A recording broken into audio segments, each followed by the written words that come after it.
US के अंदर इतना सेफ है, इतना सेफ है, इतना सेफ है कि ज्यादा नहीं 50 से 70 इंडियन स्टूडेंट्स मरे हैं, बट इंडियन लाइफ्स की क्या वैल्यू है? अरे लाइफ तो उनके अपने अमेरिकन की भी नहीं है, क्योंकि जहां जहां चाकू से चलता है, जहां जहां ब्लैक लाइव्स मैटर होता है, जहां जहां ट्रम्प किया गया, वहां पे बैठे बैठे लोग शोज कर रहे होते हैं, बड़े बड़े। अभी किर्क की डेथ हुई है, सिर्फ पॉइंट ब्लैंक रेंज में मार दिया। कौन सी बड़ी बात है? वेस्ट जब बात करता है तो इतने लंबे चौड़े होकर बात करता है कि जैसे उनका तो देश नहीं हो, 24/7 सिक्योरिटी जोन हो जहां पर कोई हादसे नहीं होते हैं। यूके में चले जाइए, कब कोई निकल कर अल्लाह अकबर बोलकर कब आपके साथ क्या कर दे आप जानते ही हैं, बाकी इससे ज्यादा मैं एक्सप्लेन नहीं करूंगी। यूके यूएस बहुत सेफ है, यूरोप बहुत सेफ है। वो अलग बात है कि वहां पे चाकू चलते हैं, कोई कार ले जाकर मार्केट के अंदर 15-20 लोगों को कुचल देते हैं, बहुत ही सेफ है। बट रिसेंटली जो हुआ है दैट इज शॉकिंग। नेतन्याहू का ये तीसरा शेड्यूल्ड ट्रिप कैंसिल हुआ है भारत के अंदर। पहले के जो 2 ट्रिप्स कैंसिल हुए, let me put it on record, they were cancelled because of his personal reasons. Personal in the sense उनके जो डोमेस्टिक पॉलिटिक्स है, नेशनल पॉलिटिक्स है, वहां पे अर्जेंट इंपॉर्टेंट मैटर्स थे जो उनको डील करने थे। सितंबर 7 को 9 को सॉरी, जब वो आ रहे थे तो सितंबर 17 का विपक्ष ने एक बहुत बड़ा आयोजन किया हुआ था, जिसकी वजह से उनको कैंसिल करना पड़ा। अभी जो कैंसिलेशन हुई है, let's get details to that. Netanyahu's visit to Bharat has been cancelled. Sir, a very warm welcome on the show. Let's get started, ji. Thank you. Namaskar, Gayatri ji. Namaskar.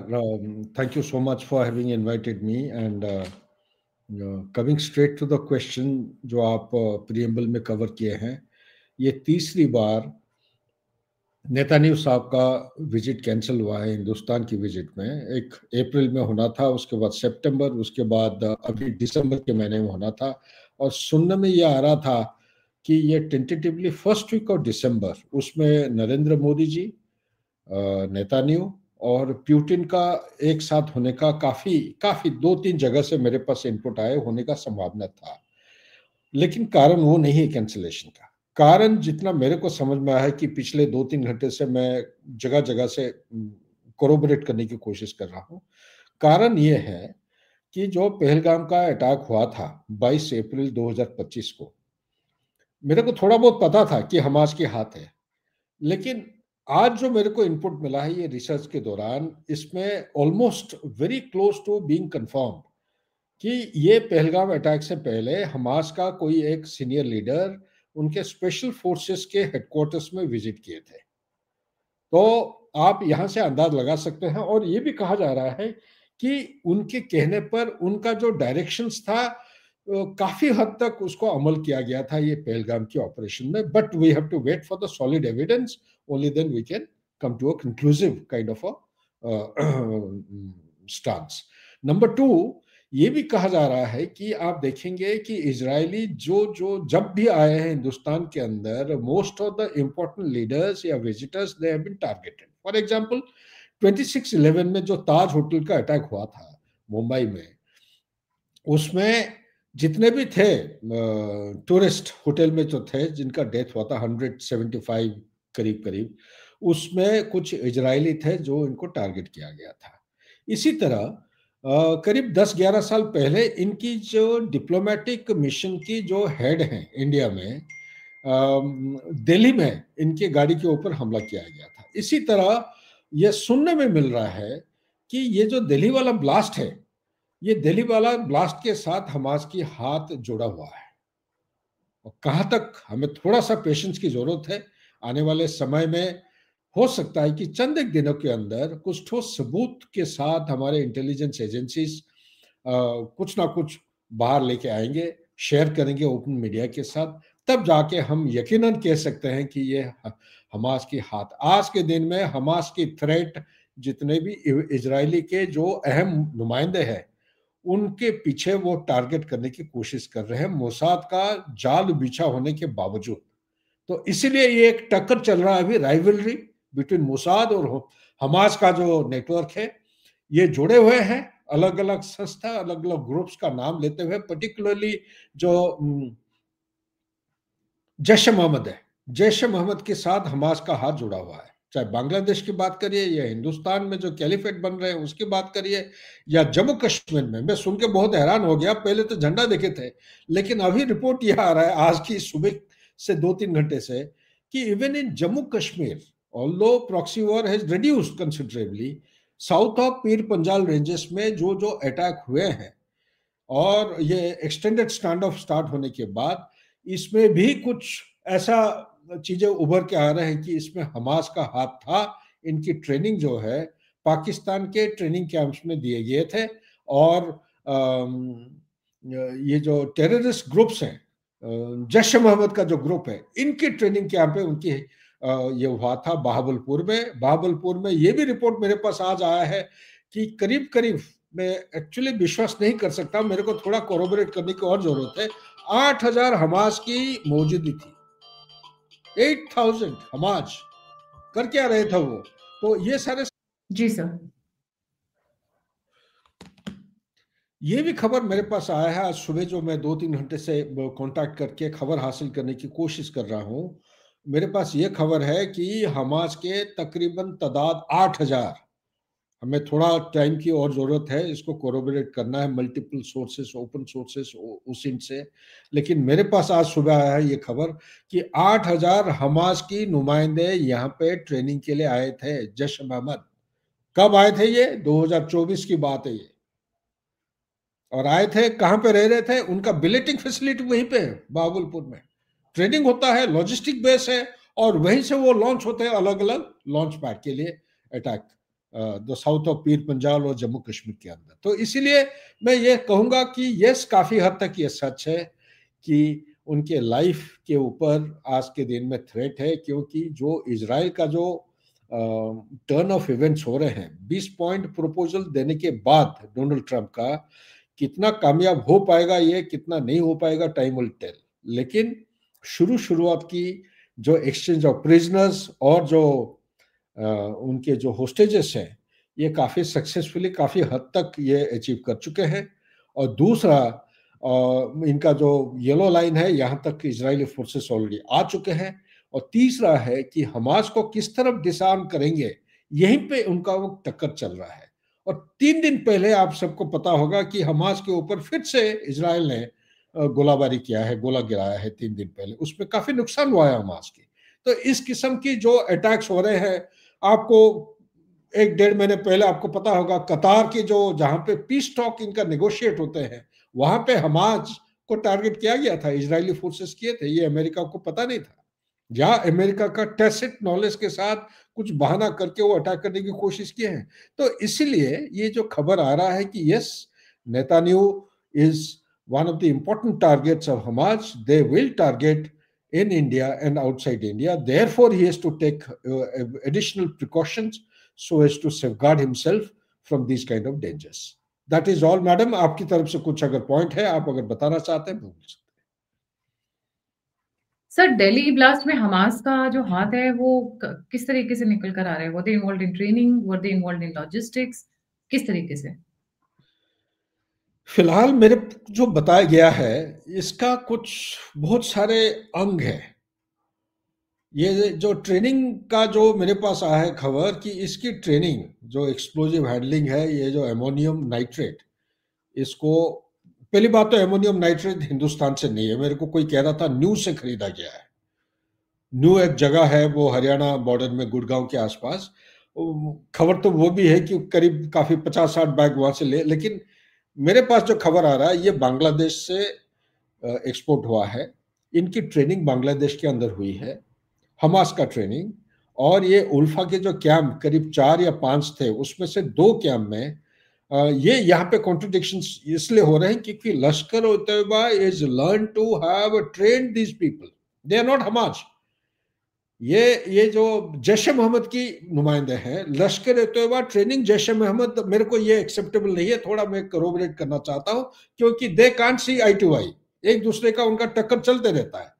तो इसलिए ये जो training वाला मसला मेरे पास आ रहा है, इसके ऊपर मैं कमेंट नहीं करूंगा। लेकिन एक्सप्लोजिव यूज करना इन अ प्लेस लाइक हमारा जो रेड फोर्ट है, and that to high density जो फुटफॉल होता है ऐसा इलाका में शाम के टाइम में, ये इस्तेमाल और उसका जो प्लानिंग है, इसमें कहते हैं कि ये हमास का गाइडेंस और उनकी ट्रेनिंग की हासिल हुई है। और दूसरी बात, मैं एक्चुअली प्री मेचोरली कोई नाम लेना नहीं चाहता हूँ, एक यूनिवर्सिटी का नाम आया है अल-फला, इसमें कहीं ना कहीं ये हमास का जो मॉड्यूल्स हैं ये कहीं ना कहीं उभर के आने वाला है। So let's have patience, let's wait for the intelligence agency to come out officially या अनऑफिशियली, ओपन सोर्स में ये आने वाला है बहुत जल्दी। और तीसरा चीज है ये फायर आर्म्स। फायर आर्म्स आज के दिन में हमास के पास, और जो मल्टी डोमेन जो कैपेबिलिटी है, मल्टी डोमेन में क्या है, ये 3 डोमेन होता है कन्वेंशनल फोर्सेस, लैंड, सी और एयर, ये 3 डोमेन। और ये तीनों को छोड़ के जो नए डोमेन आए हैं, एक साइबर है, एक इलेक्ट्रोमैग्नेटिक है, एक स्पेस है। स्पेस का जो ड्रोन वगैरह जो प्लेटफॉर्म है उसको इस्तेमाल करते हैं, लॉइटर एमिनेशन यूज करते हैं, ये सर्वेलेंस कैपेबिलिटी इनके पास होता है और स्ट्राइक कैपेबिलिटी होता है। और दूसरा होता है इलेक्ट्रोमैग्नेटिक, जैसे हमास ने 7 अक्टूबर 2023 को पूरा ब्लैकआउट किया था 6:30 से लेके 6:55 तक, तकरीबन 25 मिनट के लिए। और इसी जो ब्लैकआउट करने के बाद उन्होंने ये 25 मिनट के लिए मल्टी डोमेन अटैक किया था, हवा से, उन्होंने जहाज से किए थे, पानी से, और जो लैंड बेस्ड अटैक थे, कैरियर लेके फेंसिंग को तोड़ के उन्होंने अंदर दिए थे 28 किलोमीटर अंदर, प्लस पैराग्लाइडर्स भी यूज किए थे, उसको यूज करके लैंड किए हैं 20 से 28 किलोमीटर अंदर। आईडीएफ और उनका जो वेटरन लोकेशन है, हर वेटरन के पास हथियार होता है, उनको भी अटैक किए हैं। तो इस किस्म की ये मल्टी डोमेन ऑपरेशन का कुछ तैयारी चल रहा था, लेकिन अभी तक मैं डॉट्स को ज्वाइन नहीं कर पाया हूं, मैं झूठ बोलना नहीं चाहता हूं। जब तक खुद का सेटिस्फेक्शन नहीं होगा तब तक सामने लाना ठीक नहीं होगा, इसलिए थोड़ा सा टाइम चाहिए। ये मुद्दा आज सुबह उठा है और इसी को एक्चुअली थोड़ा सा खुलासा लाने के लिए हम कोशिश किए हैं जगह जगह से कोरोबोरेट करने की, और लेकिन थोड़ा सा टाइम की जरूरत है। सर टाइम के साथ साथ एक चीज और सोचने वाली बात है ना कि एनडीटीवी और ये बाकी मीडिया पोर्टल्स इसको चला क्यों रहे हैं? क्या यूएस में अटैक्स नहीं होते हैं? क्या जर्मनी यूरोप में गाड़ियां ले जाकर ठोक नहीं दी गई हैं जहाँ पे लोगों को मारा गया है? क्या यूके के अंदर knife attacks have now become a common parlance kind of a thing कि कभी भी कोई भी चाकू निकाल कर अल्लाह अकबर करके घूमता रहेगा? क्या ये चीजें हुई नहीं है? देन अचानक से भारत को क्यों टारगेट कर रहे हैं? हमने तो 11 साल के अंदर रिकॉर्ड रहा है भारत में कि अटैक्स नहीं हुए हैं। दिस वाज एन नहीं एक्सेप्शन दैट हैपेंड। सो नहीं दे आर, गायत्री, मैं समझ सकती हूँ कि इजराइल के साथ डेंजर्स ज्यादा हैं, बट पूरा का पूरा वेस्ट मीडिया इस वक्त नाचना शुरू कर दिया है एज इफ कि सक्सेस हो गया हो जो वो चाहते हो। उनको डर था पुतिन, मोदी एंड नेतन्याहू तीनों इकट्ठे हो जाएंगे तो इनको परेशानी हो जाएगी। And they have actually succeeded, I am sorry to say that, but they have succeeded today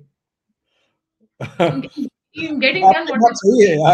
आप बहुत सारे पॉडकास्ट wanted। करते हैं, बहुत लोगों के साथ मेरे बात करते हैं। सर हम लोगों ने जब शो किया था, जब the first show that we started doing, the first thing that was tried was कि दिस ये दिल्ली ब्लास्ट हुआ था, दैट वाज एन बहुत ही डेस्परेट अटेम्प्ट था कि कुछ तो करके ही जाना है। The planning was for 6 December.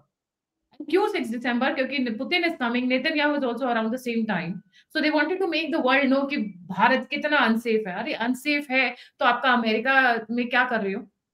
America के ऐसे-ऐसे कोने हैं जहाँ आप जा नहीं सकते हो। सारे के सारे drug suppliers, arm suppliers, prostitution, drugs, organ trafficking, weapons के सब वहीं बैठे हुए हैं। पर अपने आप को because you wear a suit boot you think you are the best. Bharat से ज्यादा सेफ कंट्री कोई नहीं है। बात सही है, एक्चुअली ये भी एक नजरिया उस नजर पुतिन, से। नेतन्याहू और मोदी के इकट्ठा होने का डर है वेस्टर्न इंटेलिजेंस एजेंसी को। G20 कवर नहीं करने दिया है इन्होंने मीडिया को। क्यों? क्योंकि ट्रम्प बॉयकॉटेड इट, तो ये बॉयकॉट होना ही होना है। That was the purpose, that was the entire purpose. I quite agree with you. You have a very strong point, Gayatri ji, and must compliment you. आपने सही उदाहरण भी दिया। G20 में जैसे बॉयकॉट किए थे, सोचा था कि ये तो बिल्कुल कोई अटेंड नहीं करेंगे, लेकिन इसमें success, thumping success in favour of Narendra Modi ji आया है। इंटरनेशनल मीडिया आप देखेंगे जिस तरह कवरेज हुआ है, ये एक किस्म के एक टावरिंग लीडर होते हैं ना, तो वो उनको एक सुनहरा मौका मिला अपना जो नजरिया है सबके सामने पेश करने का, और बहुत बढ़िया बेहतरीन तरीके से उन्होंने पेश किया है। इसी तरह अगर 2-3 जगह और देखेंगे, एक उदाहरण है एससीओ मीटिंग जो सितंबर की पहली हफ्ता में इसी साल हुआ था, वहां पे भी चीन का प्रेसिडेंट जी प्यूटिन और नरेंद्र मोदी का इकट्ठा होना एक किस्म का सेंसेशनलाइजेशन पैदा हो गया था मीडिया में, वेस्टर्न मीडिया में। तो आपकी बात सही है, मैं काफी हद तक मैं एग्री करता हूं, लेकिन ये जो हमाज वाला एंगल, ये भी झूठ नहीं है। ये जो मेरे को आज पता चला चंद एक चीजें हैं, ये जुड़े हुए हैं, लेकिन थोड़ा सा हमें खुलासा लाना पड़ेगा, क्योंकि मैं I am not prepare to believe कि जैश ए मोहम्मद और लश्कर तैयबा ये दोनों मिल गए हैं। इनका अभी जो टक्करबाजी अभी भी चल रहा है, सबको पता होना चाहिए। ये जैश ए मोहम्मद का क्रिएशन जो हुआ था, बेसिकली लश्कर तैयबा वो सुनना बंद कर दिया था पाकिस्तान आर्मी की हुक्म को, तो उनको कंट्रोल करने के लिए, जैश ए मोहम्मद को काबू में लाने के लिए आईएसआई के साथ पंगा हुआ है, लश्कर तैयबा और आईएसआई के बीच में। तो इनको काबू में लाने के लिए जैश ए मोहम्मद को पैदा किया गया था। अभी भी चल रहा है उनका भेदभाव, और ये एक कारण हो सकता है जिसकी वजह से दुरान लाइन इनका शिफ्टिंग, कुछ खबर कुछ दिन पहले आया था कि लश्कर तैयबा मुरिद के और इनका बहावलपुर से चंद एक लॉजिस्टिक बेसिस को वो शिफ्ट करना शुरू कर दिए का दुरान लाइन में जैश ए मोहम्मद और लश्कर तैयबा के बीच में कुछ टक्कर, प्लस पाकिस्तान जो तहरीक तालिबान पाकिस्तान है, ये भी उन्होंने इजाजत नहीं दी है वहां पे। तो कुछ ना कुछ उनका प्रॉब्लम है, जिसकी वजह से Jaish e Mohammed has fallen back to line of control India और पाकिस्तान के बीच में। So that apart, that's a different story. लेकिन जो दिल्ली वाला ब्लास्ट है, मैं सिर्फ आपका स्टेटमेंट का क्यों लेते हुए थोड़ा सा मैं एक्सटेंड करना चाहता हूं। Again it is premature. 30 गाड़ियों को इंटेलिजेंस एजेंसी ने ऑलरेडी खुलासा कर चुका है। उन्होंने 30 कार, सेकेंड हैंड कार को उन्होंने हायर किए थे। 15 टन एमोनियम नाइट्रेट उन्होंने खरीदा है, और ये बांग्लादेश से बॉर्डर पार करके हिंदुस्तान के अंदर मुर्शिदाबाद होके अंदर आया है ये। और उस समय खबर ये मिला था कि ये वेस्ट बंगाल में ब्लास्टिंग किया जाएगा 6 दिसंबर, 2 फेजेस में, एक 6 दिसंबर और दूसरा 26 जनवरी 2026 से पहले। उसमें से आपको सिर्फ 3 टन जो है आपने रिकवर किए हैं, कहा एनसीआर में। एनसीआर का ये खबर है कि उनका प्लान था कम से कम 5 से 6 शहर, मतलब सिटी में मल्टी सिटी का सीरियल ब्लास्ट करने का प्लान था 6 दिसंबर से पहले। हो नहीं पाया। It's a great success, grand success by the intelligence agency of India. But अभी जितने बचे हुए हैं, 30 में से 3 गाड़ी पकड़े गए हैं, अभी 27 गाड़ी बाकी है, अभी 15 टन एक्सप्लोजिव बाकी है। ये कहीं भी इस्तेमाल हो सकता है, हमास का सपोर्ट हो ना हो, लेकिन हमास का जो इंजीनियरिंग कैपेबिलिटी है, ये मल्टी सीरियल जो ब्लास्टिंग है, इसका कैपेबिलिटी एक्चुअली कहीं ना कहीं इसमें जुड़ा हुआ है। हमें इंट एजेंसी की तरफ से जैसे खुलासा कुछ आएगा ओपन सोर्स में, उसको हम जोड़ सकते हैं और आगे आपके साथ शेयर कर सकते हैं। जी, thank you so much sir for joining. जाने से पहले सभी व्यूअर्स से रिक्वेस्ट है, अपने देश की सिर्फ तारीफ करें। ये मीडिया, बगे हुए मीडिया पोर्टल्स ना बन जाएं। ये अपने ही देश को गरियाते हैं, अपने देश को जिस थाली में खाते हैं उसी थाली में छेद करते हैं। यूएस इतना बकवास कंट्री है, यूके इतना बकवास कंट्री है, पाकिस्तान बकवास कंट्री, पर कभी आपने सुना उनके मुंह से अपने देश की बुराई करते हुए? सबसे पहले हमारा मीडिया करता है। Stand with your country like rock solid. गलतियां हुई हैं, उनको सुधारा भी गया है। पहलगाम का लोग रेफरेंस देते हैं, बट ऑपरेशन सिंदूर के नाम से घबरा जाते हैं। Stand with your country. ये लोग जो नैरेटिव वॉर चलाना चाहते हैं कि Bharat has become an unsafe country, Delhi has become unsafe, उसको कामयाब नहीं होने देना है। ये कितनी भी साजिशें रच रहे हैं, अभी पूरा का पूरा मीडिया तांडव कर रहा है, वाह मिल गई ब्रेकिंग न्यूज, अब शाम तक यही कवर करेंगे यार, dish dish dish Ekta Kapoor style में। अपनी देश की बुराई करके तुमको पैसे कमाने हैं? हाँ, this is a narrative war, this is where we fall, this is where we fall. Stand with your country. Definitely Delhi blast हुआ है, उसमें कोई डाउट नहीं है, और उसका अच्छा खासा चल भी रहा है इन्वेस्टिगेशन।